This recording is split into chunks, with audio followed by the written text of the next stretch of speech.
Derek Nolan hadn't meant to crash the arcade birthday party, but when your 6-year-old is crying after your truck breaks down and you've got exactly $12 left in your wallet, you'll do just about anything to see them smile again. Daddy, can we just go in for a little? Please. Beckett's big brown eyes locked on his, sticky fingers clutching the worn sleeve of Derek's flannel shirt. Derek sighed, rubbing the back of his neck. All right, pull. Just 10 minutes, okay? The place was chaos, blinking lights, screaming kids, air thick with popcorn and sugar. But Beckett was already gone, darting toward the claw machines. Derek followed, weaving through the crowd. He was mentally calculating how many tokens they could get for $5 when he spotted her.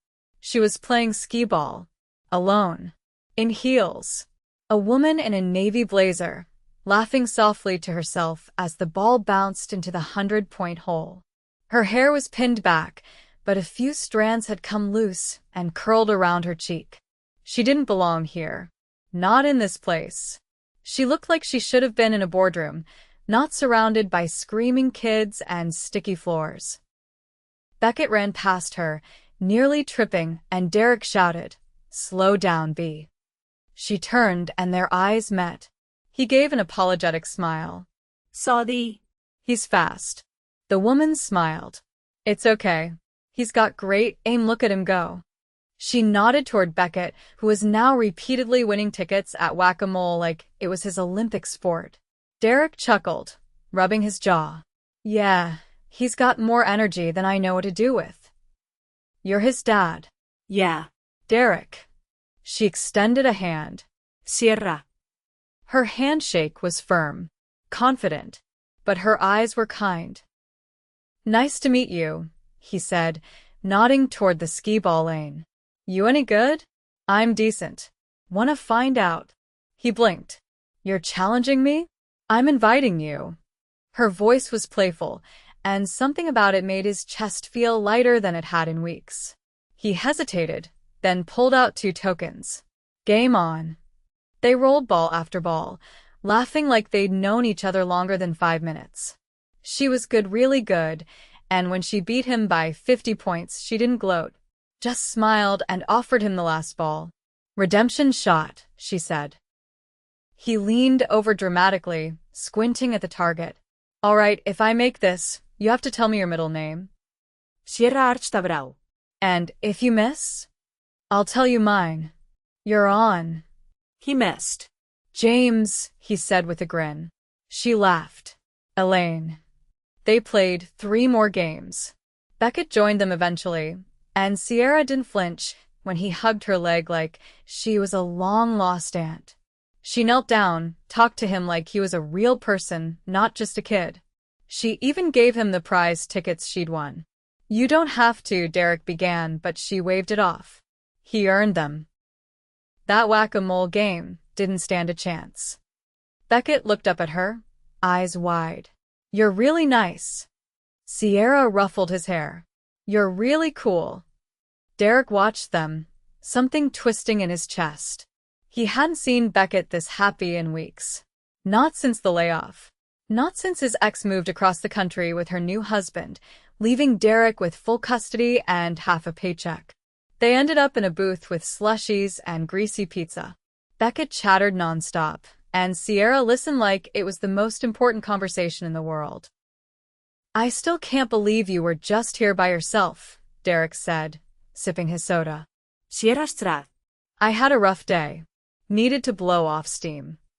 At an arcade? I like games, she said simply, then added. And I like kids. They're honest. You can't fake your way into a kid's good graces. Derek nodded. That's true. She glanced at him. You seem like a good dad. He looked down at his hands. I try. You more than try. He met her gaze, surprised by the certainty in her voice. Before he could say anything back, Beckett yawned. All right, pull. Time to head out. Beckett groaned. But I like her. Derek laughed. Yeah, me too. Sierra smiled, standing up. It was really nice meeting you both. Wait, Derek said, surprising himself. Can I get you a coffee sometime? She paused. You want to buy me coffee?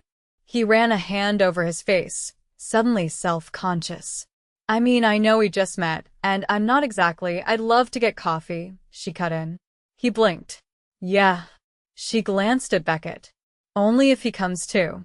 He grinned. Deal. She handed him a small, sleek card. No number, just her name. Sierra Galloway. He pocketed it, unaware of the weight it carried. Unaware that she was the CEO of one of the biggest toy companies in the country. Unaware that she was worth millions. Unaware that she had just fallen for the struggling, sweet dad who beat her at skee-ball and didn't care about what she owned. And Sierra? She walked out of that arcade with a strange, fluttery feeling in her chest. Because for the first time in a long time, someone had seen her, not her job title, not her power, not her money. Just her. And it felt like the beginning of something she didn't know she'd been waiting for. The coffee shop Sierra chose wasn't a chain. It was a quiet corner cafe tucked between a florist and a bookstore, with ivy creeping up its brick walls and mismatched chairs that looked like they'd been rescued from estate sales. Derek appreciated that. It didn't pretend to be anything it wasn't, just like how he tried to live. He arrived 15 minutes early, Beckett in tow, wearing the cleanest shirt Derek could find in his drawer that didn't have a stain or a hole in it. Beckett had insisted on bringing a crayon drawing of a dinosaur to give Sierra. Derek hadn't argued. He was nervous enough without trying to talk a 6-year-old out of a heartfelt gesture. Sierra walked in exactly on time. Hey, she said, smiling as she approached the table. Beckett immediately jumped up and handed her the drawing. It's a T-Rex but with glasses. He's a science dinosaur. His name is Carl. Sierra looked down at the paper like it was a priceless painting. Carl is brilliant. I love him. You can keep it, Beckett offered, then added in a whisper. I made it with the good markers. I'm honored. As Beckett dashed off to the kids' corner with a muffin, Sierra turned to Derek. Thanks for coming. Thanks for inviting us. I didn't realize there was a Carl in the mix, she teased. He chuckled. He was a surprise addition. They ordered black coffee for Derek, chai latte for Sierra, and settled into their chairs across from one another. There was a quiet hum of conversation in the air, but it felt like they were in their own little corner of the world. So, Sierra said, tapping her fingers lightly against the ceramic mug, what do you do when you're not dominating arcade games? Derek exhaled slowly, eyes flicking toward the window. Used to work at a fabrication shop. Welding, custom metalwork. Got laid off when the place downsized. Since then, whatever I can get. Odd jobs. Deliveries. I'm not picky. Her gaze didn't shift with discomfort or pity. It stayed steady, attentive. That's honest work. It pays what it pays. I just need to keep the lights on and food in the fridge. You're doing it. He nodded once. Trying. Sierra studied him for a moment, then said, You're not going to ask what I do? I figured you'd bring it up when you wanted to. Most people asked within 5 minutes. It was always the same question, always followed by questions about stocks or business strategies once they figured out who she was. But Derek didn't bite. He just stirred his coffee and waited. I run a company, she said casually. He raised an eyebrow. What kind of company? Children's toys and learning tools. Educational games. We design and manufacture them. Like puzzles and stuff? Some of them, yeah. Also interactive sets, STEM kits, that kind of thing. That's why you were good at skee-ball. You've been training in secret. She laughed. Maybe a little. Derek leaned forward slightly. So, you like your work?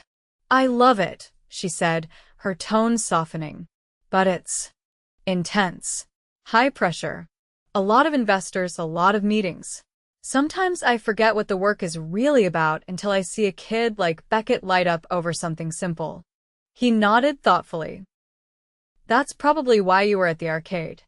That, and the fact that I was supposed to be at a board dinner that night, and I couldn't stomach another conversation about quarterly projections. Sounds exhausting. It is. But it's mine. For a moment, neither of them spoke. Then Derek asked, "Do people treat you different when they find out?" She tilted her head. "Sometimes they stop seeing me as a woman and only see the title. Or they see the money. Or what they think it means." "And what does it mean?" "That I worked my ass off," she said bluntly. "That I sacrificed things most people wouldn't. Friendships. Relationships. I got used to being alone."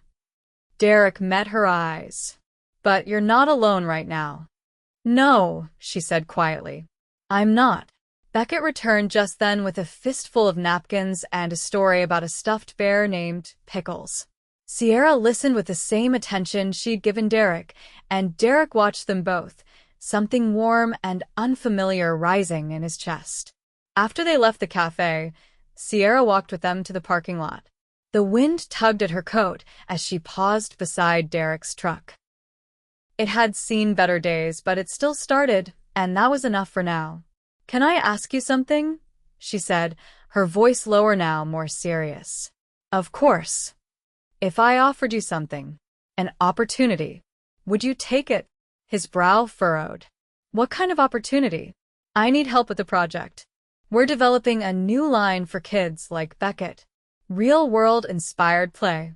I want insight from someone who actually lives that reality. Someone grounded. You want me to help design toys? I want you to consult. From a father's perspective." It would be part-time. "Paid." He blinked. "Why me?" "Because you're honest. And because you have something most of my team doesn't real experience with what kids actually care about. You're not trying to impress anyone." He hesitated. "You don't owe me anything, Sierra. I know that. I'm not offering it because I feel sorry for you, Derek. I'm offering it because I think you'd be good at it." Beckett tugged on his hand. "Can we go now?" I'm tired. Derek looked back at Sierra. "Let me think about it." She nodded. "Of course." He lifted Beckett into the truck, then turned back. "You're not what I expected. Neither are you." As he drove away, he glanced at the rearview mirror where Sierra stood, watching them go, her hands in her coat pockets and hair lifting in the breeze. He didn't know what he was getting into, but for the first time in months, it felt like he had a direction. And maybe, just maybe, this woman who showed up in his life out of nowhere wasn't finished surprising him yet. Derek stood outside the glass doors of Galloway Innovations, Beckett's small hand wrapped tightly in his. The building stretched upward like a monument to a life he didn't belong in: sleek steel, mirrored windows, and a valet who had definitely raised an eyebrow at Derek's rusted truck before handing him a visitor badge. "Are we in the right place?" Beckett whispered, craning his neck to look up. Derek adjusted the collar of his borrowed blazer 2 sizes too big, courtesy of his neighbor, and forced a breath out. "Yeah, buddy. We are." A week had passed since Sierra's offer. He hadn't called right away. Hadn't wanted to seem like a charity case grasping at the first lifeline thrown his way. But every time Beckett asked why the power flickered, or why the fridge only had condiments and leftover cereal milk, Derek's pride shrank a little more. Sierra had answered his call on the first ring. No hesitation, no pretense. "Just a time, a date, and a promise. Let me show you the space."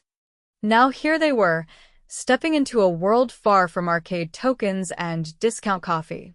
The receptionist offered a polite smile and asked for names. Derek cleared his throat. "Derek Nolan. I'm here to see Sierra." The woman tapped something into her tablet. "She's expecting you." 11th floor. An elevator ride later, they stepped into a hallway filled with natural light and framed sketches of toy prototypes. One wall displayed handprints from children, each with a name and photo. Beckett pressed his palm against the glass beside one. "I want to do that," he whispered. Sierra appeared from a nearby glass-walled conference room, her heels soft against the polished floor. Today she wore pale gray slacks and a soft white blouse, her hair loosely tied in a knot that immediately began to unravel the moment she smiled. "There's my favorite dinosaur artist." Beckett ran toward her without hesitation, and she crouched to his level, holding out a laminated badge. "This is your official visitor pass. You're now an honorary inspector of fun." He clutched it like it was gold. Derek hung back as she straightened. "This place is something else." "It's not just for show," she said. "Come on." "There's someone I want you to meet." She led them through a series of rooms, one filled with colorful foam prototypes, another with kids' drawings pinned to corkboards, and finally into an open space with desks shaped like puzzle pieces. A man with a ponytail and a shirt that read "Chaos is just unexplored creativity" looked up from a tablet. "Derek, right?" Yeah. I'm Leo. "Product lead. Sierra says you've got a kid who knows what's cool." Derek glanced down at Beckett, who was already exploring a table filled with magnetic building blocks. "That's him." Leo nodded at Sierra. "I'll give them some space." Once he was gone, Derek turned to her. "So, is this where you want me?" "It's part of it. We're piloting a new line, real-life inspired play. Less fantasy, more grounding. Tools, trades, everyday problem-solving. I want authenticity. And you live it." He rubbed his palms together, unsure. "I don't have a background in development. You have a background in reality," she said. "That's what we're missing." She led him toward a workstation already set up with a worn leather notebook and a nameplate that simply read, "Derek." He blinked. "You already made me a desk?" I was optimistic. Beckett tugged on his pant leg. "Can we stay longer?" Derek crouched beside him. "You having fun? There's a robot that can draw cats. Real cats. With whiskers." Sierra smiled. "He can come with you whenever. We've got staff in the play lab who are trained in early development. He'll be safe." Derek looked around again, taking it all in, the laughter from the other room, the colors, the energy pulsing through the walls, and realized this didn't feel like a trap. It felt like a door. "I'll give it a shot," he said finally. Sierra didn't celebrate. She just nodded, like she already knew he would. "Good. I'll walk you through the basics." Over the next hour, she showed him how the team worked, how ideas were pitched, how focus groups reacted, how even toddlers could derail a perfect design with one unexpected reaction. Derek asked questions, made observations. When she showed him a prototype of a toy welding kit, he pointed out where the grips didn't make sense for smaller hands. "That's the kind of input we need," she said, jotting something down. Every moment they spent together, he felt the gap between their worlds narrow by inches. Not because he was changing to fit hers, but because she was making space for him in it. Later, she walked him and Beckett back to the elevator. The hallway was quiet now.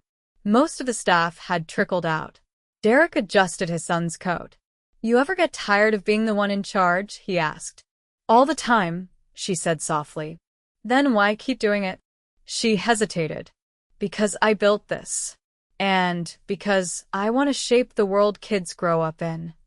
He nodded slowly. "That's a good reason." Sierra glanced down at Beckett, who had leaned against the wall, half asleep. "He trusts you completely. He's kind of stuck with me." "No," she said, meeting his eyes. "He believes in you." Derek swallowed, caught off guard by the weight of her words. The elevator dinged. "I'll see you Monday?" she asked. He nodded. Yeah. "Monday." As the door slid closed, she gave him a small wave, then turned back toward her office. Derek carried Beckett to the truck and tucked him into the booster seat. As he started the engine, he stared at the building's lights reflected in the windshield. He had no idea what Monday would bring, but for the first time in a long time, he wasn't afraid of the future.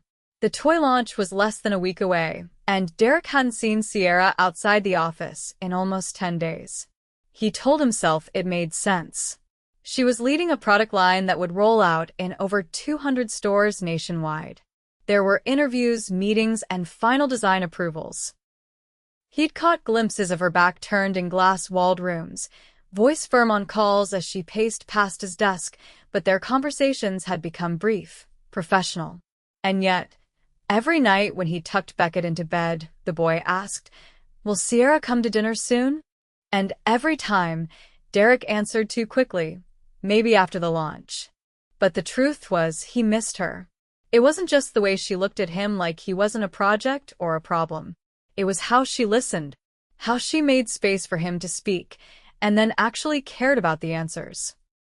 He missed hearing her laugh when Beckett said something ridiculous. Missed the heat that sparked in the silence between them when their eyes met just a second too long. On Thursday evening, as Derek finished logging prototype notes, Leo leaned over from the adjacent workstation with a conspiratorial glance. "You going to the gala Saturday?" Derek looked up. "Gala?" Leo blinked. "You didn't get the invite?" "I don't really do galas." Leo frowned. "It's the company's launch celebration. Sierra's making a speech. Board members are flying in. Media's covering it. It's the biggest event Galloway's ever thrown. You're part of the project team. You should be there." Derek hesitated. "I don't really have a tux." "It's not black tie," Leo said, scribbling something on a sticky note. "But it is at the Halston Grand. Bring Beckett. There's a family suite." Derek stared at the address long after Leo had walked off. That night, he sat on the worn couch with his laptop open beside a sleeping Beckett, searching the Halston Grand. The photos showed marble staircases, chandeliers, flower arrangements that looked more expensive than his truck. His thumb hovered over the trackpad. He didn't fit in that world. But Sierra had never asked him to. Saturday arrived with a clear sky and bitter wind. Derek wore the best. He had dark jeans, a pressed dress shirt, and a navy jacket he'd bought from a consignment store the day before. Beckett wore corduroy pants and a clip-on bow tie he'd begged to keep on, even in the car.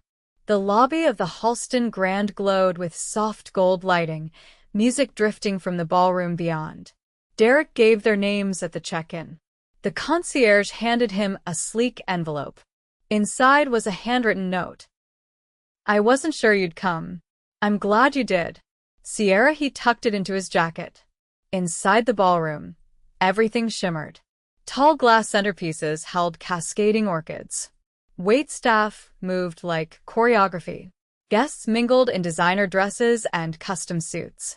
And in the center of it all, Sierra stood on a raised platform, speaking into a mic. She wore a structured black satin jumpsuit, hair swept into a low twist, eyes sharp and focused as she addressed the crowd. "And this project is about real life. It's about kids who don't see themselves in princess castles or fantasy dragons. It's about kids who want to build, fix, create. It's about making room for every kind of childhood." Derek stopped walking, because then she said his name. And none of it would have come together without someone who reminded us what real looks like. Someone who brought perspective we didn't know we were missing. Derek Nolan, your insight shaped this line more than any statistic ever could. There was applause. People turned to look for him. For a second, he froze. Then Beckett tugged his hand. "She said your name. That means you're famous now." Derek exhaled and walked forward. After her speech, Sierra found him near the dessert table, where Beckett was stealing strawberries off unattended plates. "You came," she said, voice lower now, tinged with something that felt like relief. He pulled the note from his pocket. "You made it hard not to." She smiled, but it didn't reach her eyes. "I didn't want to push. You've given so much already. Don't do that." Her gaze flicked to his. "Do what?" "Act like I'm just an employee who did a favor. I don't think of you like that." "Then we barely spoken in days." She looked away. "Because I wasn't sure where the line was. You have a son, a life. I didn't want to cross into something you hadn't asked for." Derek stepped closer. "Sierra, you are the only thing I haven't had to ask for that made sense the moment it showed up." For a second, her breath caught. Then she said, "I don't know how to be someone's person. I've been in charge so long. I don't know how to let someone in. Then let me go first. He reached into his jacket and pulled out a small object wrapped in tissue. She unfolded it slowly.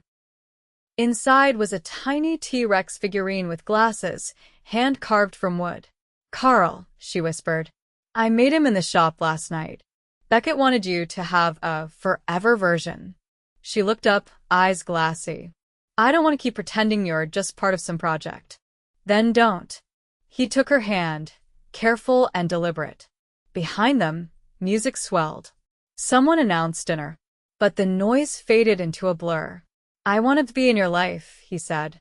Not just at work. Not just when you need a consultant. I want to be in it when it's quiet. When it's messy. When it's just us and leftover pizza and Beckett asking 100 questions. Sierra's fingers tightened around his. I want that too. He leaned in, kissed her softly, and for the first time in years, she let someone catch her breath. 6 weeks later, Derek and Sierra stood in line at the Children's Museum, Beckett between them holding both their hands, chattering about a new exhibit. Derek wore a Galloway Innovations hoodie, his new full-time role now official. Sierra had a fingerprint dinosaur necklace around her neck, a Valentine's gift from Beckett, who insisted it was the fanciest thing ever made. They weren't flashy. There was no press release. No announcement. Just a small family that had found each other in the chaos of arcades and deadlines. And it was enough. More than enough. The soft scent of vanilla cake and fresh-cut hydrangeas filled the air as Sierra adjusted a tiny cufflink on Beckett's shirt. He stood on a wooden stool in front of the hallway mirror, swaying side to side, humming to himself under his breath. Do I really have to wear this all day? He asked, tugging at the collar of his crisp white button-down. Sierra leaned in, gently fixing the bow tie he'd already tried untying twice. Only until the pictures are done. After that, you can switch to your dinosaur t-shirt. And sneakers? We'll negotiate, she said with a wink. Beckett hopped off the stool just as Derek appeared behind them, adjusting his tie and looking slightly winded. The florist almost delivered the arrangements to the wrong venue. I had to chase the van down the street. Sierra raised a brow. In those shoes. Let's just say the dress shoes weren't designed for sprinting, he muttered, then looked at her. You look. She waited, arms crossed, amused. He shook his head. There aren't enough words. Her dress was a soft ivory, not quite white, simple and elegant with a fitted waist and a low, open back. No veil, no fuss. Just her, more radiant than he'd ever seen her. You clean up all right too, she said, stepping forward to adjust the boutonniere pinned slightly crooked on his lapel. Beckett tugged at Derek's hand. Can I be the one who gives you the rings? You're the only one I trust with them, Derek said, crouching to his level. Just make sure you don't trade them for cake before the ceremony. Not a chance, Beckett replied. I already promised Carl. Derek turned to Sierra. We're raising a very serious best man. The ceremony was set in the courtyard behind the museum where they had taken Beckett a few months earlier. Sierra had reserved it quietly, without press, without a guest list stacked with shareholders or industry names. Just close friends, a few members of her team, Derek's sister from out of town, and Leo, who insisted on DJing the reception with a playlist made entirely of songs from the 80s and Disney soundtracks. As they stepped into the courtyard, Derek caught sight of the arch wrapped in greenery and soft white blooms, the same kind Sierra once said reminded her of summers her mother used to plan before everything had turned into boardrooms and branding. He leaned closer. You sure you want this? A welder turned toy consultant with a 6-year-old sidekick. She reached for his hand. That's exactly what I want. The ceremony itself was simple. Vows written quietly in the early hours before dawn, promises that felt less like declarations and more like truths they'd already been living. When Sierra said, "You made me remember who I am when I'm not being watched," her voice cracked for the first time in public. Derek squeezed her fingers, steady and sure. When Derek said, "You didn't save me, Sierra. You reminded me I was worth saving myself," even Leo dabbed at his eyes behind his oversized sunglasses. Beckett presented the rings without dropping them or making dinosaur noises. Everyone applauded. During the reception, Sierra danced barefoot with Beckett across the courtyard stones while Derek stood with a glass of sparkling cider in hand, watching them both as if he still couldn't believe they were real. Later, as the sun dipped low and laughter echoed across the garden, she came to him, cheeks flushed, hair falling from its original knot. "Want to disappear for a second?" she asked. "Lead the way." They slipped through the side gate, walking along the museum's quiet exterior path until they found a bench tucked beneath a blooming dogwood tree. She sat beside him, kicking off her flats. "You know what the best part of today is?" "Marrying me," he offered. "That's second." He tilted his head. "What's first?" "Knowing I get to wake up tomorrow and nothing will feel like it's over. Just more of what already was." He turned to her, serious now. "I don't want to run anymore. Not from this. Not from you. You don't have to. I think I was afraid I'd lose myself in your world." She leaned her head on his shoulder. "Then we build one together." They sat there as the sky turned dusky lavender, the sounds of music drifting faintly from behind the hedges, Beckett's laughter cutting through for a moment as he raced someone across the lawn. "Do you miss it?" Derek asked. "The fast pace. The business meetings. The power?" Sierra looked up at him. "I still have all that. But now I know what it's really for." He nodded. "To build something that matters." She kissed his cheek.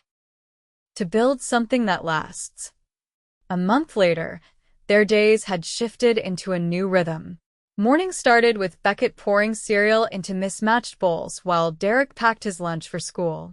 Sierra, still in pajama pants and one of Derek's old t-shirts, would scroll through emails and sip her coffee, pausing every few minutes to throw out questions like, "What's a 7-year-old's opinion on solar-powered scooters?" Or, "Would a kid rather build a robot or a vending machine?" Evenings were less structured. Sometimes they all cooked together, sometimes they ordered takeout and watched silly cartoons. Sometimes Derek and Sierra would sneak out to the back porch after Beckett fell asleep, wrapped in a blanket, watching the stars and talking about nothing. The company thrived. The toy line surpassed projections. Investors called it a revolution in grounded play. But Sierra insisted on Derek's voice being part of every development meeting. Not out of obligation, but because his perspective made every product better. They traveled occasionally, never too far, never for too long. A weekend trip to a lakeside cabin. A museum tour where Beckett got to see his drawing of Carl turned into a limited edition plush toy, now part of a rotating exhibit on modern childhood. Sierra surprised Derek with a keychain version, engraved with the date they met. He kept it on his keyring. There were no press releases announcing their marriage. No magazine spreads. Just quiet mornings, shared decisions, and the knowledge that they had built something rooted in truth. One night, as they lay tangled in the sheets of their shared bed, Sierra whispered, "I never thought I'd feel like I belonged to something." Derek ran his fingers along her arm, his voice low. "You don't belong to something. You belong with someone." She looked up, eyes soft. "And you? I've been yours since the arcade." They kissed, slow and certain. No fireworks, just the steady, radiant warmth of something real. And just down the hall, Beckett snored loudly, a plush Carl tucked under one arm, a flashlight still glowing from his latest secret mission. Their world wasn't perfect. But it was whole. And it was theirs. Forever.